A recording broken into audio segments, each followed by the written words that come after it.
تمام بڑی کمپنیاں کئی سالوں سے ہمارے استعمال اور سہولت کے لیے بہت سی اشیاء بناتی آ رہی ہیں جنہیں ہم روزانہ استعمال کرتے ہیں، لیکن کیا آپ نے کبھی یہ سوچا ہے کہ یہ کمپنیاں ایسی چیزیں بناتی کیسے ہیں؟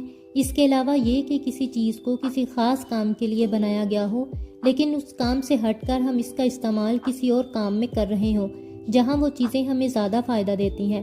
ایسے کئی سوال ہمارے ذہن میں آتے ہیں۔ آج کی اس ویڈیو میں آپ کے ذہن میں آنے والے ایسے سوالوں کے جواب ملنے جا رہے ہیں۔ ویڈیو کو اینڈ تک لازمی دیکھیے۔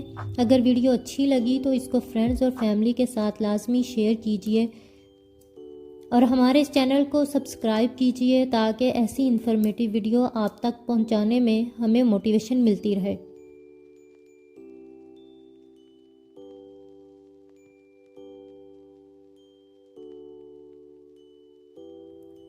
کولڈ ڈرنک کوکا کولا ہم سب کی فیورٹ ہے، لیکن کیا آپ کو پتہ ہے کہ کوکا کولا کو آج سے کئی سال پہلے ایک ڈاکٹر جوہن پیمپٹن نے 1886 میں ایونٹ کیا تھا۔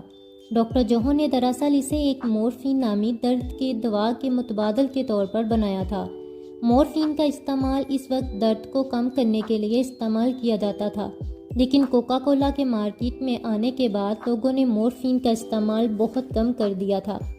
اس وقت کوکا کا نام فرینچ وائن کوکا تھا، جو کہ وائن کیفین اور کوکا پلانٹ سے بنے سفید پاؤڈر سے بنایا جاتا تھا۔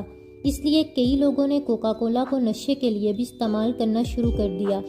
کچھ سالوں بعد جب حکومت نے نشے کے خلاف سخت اقدامات اٹھائے تو جوہن نے اس کے نام سے وائن لفظ ہٹا دیا اور جسٹ کوکا کولا رکھ دیا اور اسے مارکیٹ میں سوڈا ڈرنک کے طور پر متعارف کروایا، لیکن اس کو بنانے کے لیے کوکا پلانٹ کا پاؤڈر اب بھی یوز کیا جاتا ہے۔ 1903 میں حکومت نے اس کے خلاف بھی ایکشن لیا اور کوک کی بوتل میں ڈالنے والے اس پاؤڈر پر بھی پابندی لگا دی، جس کے بعد کوکا کولا کو صرف سافٹ ڈرنک کے طور پر ہی استعمال کیا جانے لگا، جو ہم آج بھی استعمال کر رہے ہیں، اور اس وقت کوکا کولا دنیا کے سب سے مشہور سافٹ ڈرنک کے طور پر استعمال کی جاتی ہے۔ 1850 کے دور میں تیل کی فیکٹریوں میں کام کرنے والے مزدوروں کو بھاری مشینوں کے ساتھ کام کرنے میں کافی مشکل کا سامنا کرنا پڑتا تھا، کیونکہ مشینز لگاتار کام کرتی تھیں، جس کی وجہ سے اس میں بہت ہی عجیب قسم کا ویکس مٹیریل بن جاتا تھا، جسے انہوں نے ویکس روڈ کا نام دے دیا۔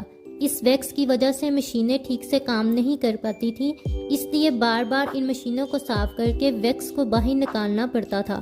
کچھ مزدوروں نے حادثاتی طور پر اپنے کٹے اور جلے ہوئے زخموں پر اس ویکس کو لگانا شروع کر دیا۔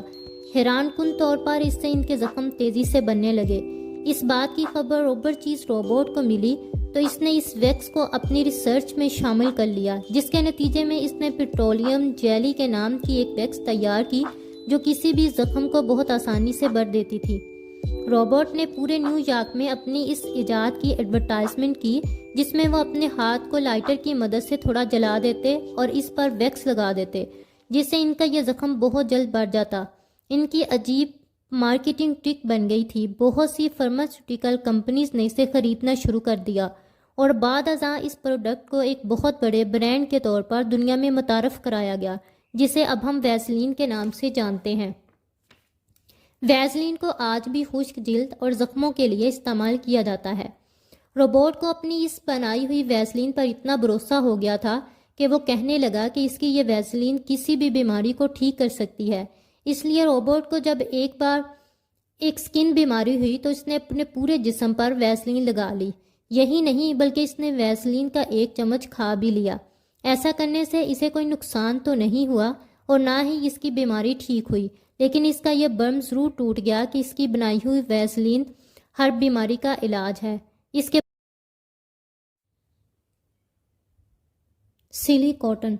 دوسری جنگ عظیم کے دوران زخمی ہونے والے فوجیوں کو میڈیکل کیمپ میں لے جایا جاتا تھا تو ان کی مرہم پٹی کے لیے بہت سی پٹیاں اور کاٹنز استعمال ہوتی تھیں، لیکن جب ان چیزوں کی کمی ہونے لگی تو ایک بہت بڑی کمپنی نے اس مسئلے کا حل دریافت کر لیا۔ انہوں نے ایک نئے طریقے کا مٹیریل بنایا جو لکڑی کے بھورے اور پلانٹ فائبر سے بنا ہوا تھا۔ اس کا نام انہوں نے سیلی کاٹن رکھا۔ یہ مٹیریل بہت زیادہ ہلکا اور ہائیجینک ہونے کے ساتھ ساتھ کئی خصوصیات کا مالک بھی تھا۔ اس کی سب سے بڑی خصوصیت یہ تھی کہ یہ خون کو بہت جلد اپنے اندر جذب کر لیتا تھا۔ اس کے بعد اسی مٹیریل سے فوجیوں کے زخم کے لیے پٹیاں بنائی جانے لگی جو کہ بہت زیادہ فائدہ مند ثابت ہوئیں۔